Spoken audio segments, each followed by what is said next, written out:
first heart sound, it is heard during the isovolumetric contraction phase.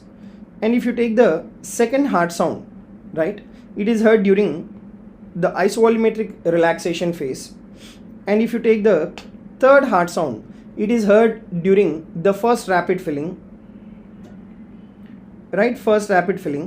And if you take the fourth heart sound, it is heard in the second rapid filling.